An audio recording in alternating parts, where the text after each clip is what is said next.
Olá pessoal, meu nome é Alicia. Que tal explorarmos um tema que nos leva às estrelas? Devemos começar pela gravitação. Vocês sabiam que as primeiras investigações em física começaram com perguntas simples sobre o céu noturno?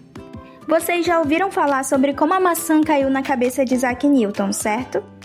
Newton se perguntou por que a maçã cai para a Terra e não flutua pelo espaço.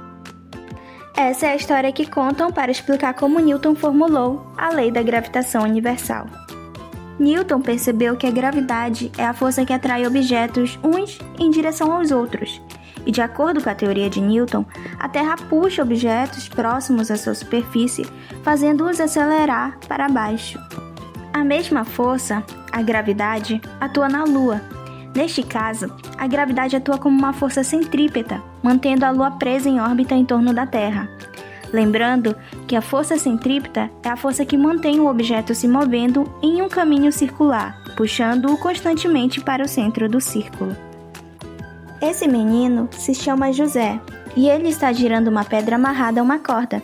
A força que ele sente puxando a pedra para o centro do círculo é a força centrípeta. Essa força é o que impede a pedra de sair voando em linha reta e a mantém em movimento circular. Dessa forma, sem a gravidade, quando lançada no ar, uma maçã continuaria em movimento retilíneo uniforme, seguindo uma trajetória retilínea a uma velocidade constante, de acordo com a primeira lei do movimento de Newton, a menos que outras forças agissem sobre ela. Portanto, é a gravidade que faz a maçã cair de volta para a Terra. Da mesma forma, na ausência de gravidade, a Lua continuaria ao longo de uma linha reta em velocidade uniforme, mas a gravidade puxa, acelerando a Lua em direção à Terra. Então reparem que o movimento da maçã e da Lua obedecem às mesmas leis. Os objetos celestiais não se comportam de formas diferentes dos terrestres. Daí o nome gravitação universal. Por isso, Newton formulou a lei da gravitação universal que diz: a força gravitacional entre duas massas, m1 e m2, é diretamente proporcional ao produto dessas massas e inversamente proporcional ao quadrado da distância entre elas.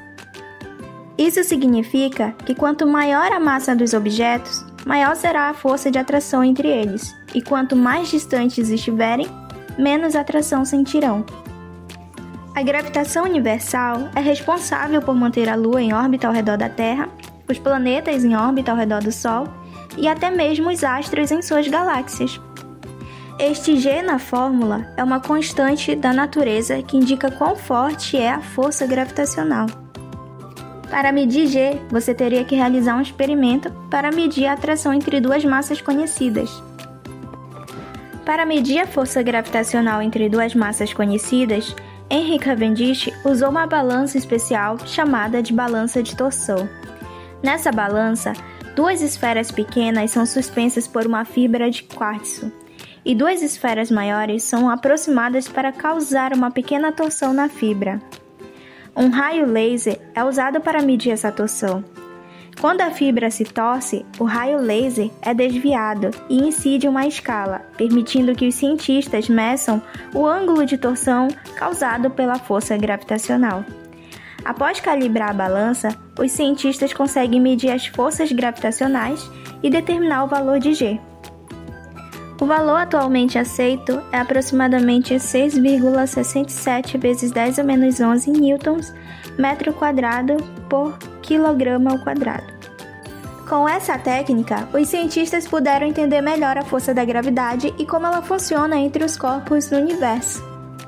A gravidade é uma força fundamental e atua da mesma forma entre todos os objetos no universo. Hoje, nosso conhecimento da mecânica celeste nos permite colocar satélites em órbita da Terra e enviar naves espaciais a outros planetas. Além disso, entender a lei da gravitação universal é fundamental para compreendermos diversos fenômenos do universo, desde o movimento dos planetas até a formação de buracos negros. Nos próximos encontros, vamos explorar mais a relatividade geral de Einstein e a formação de buracos negros. Até lá, pessoal!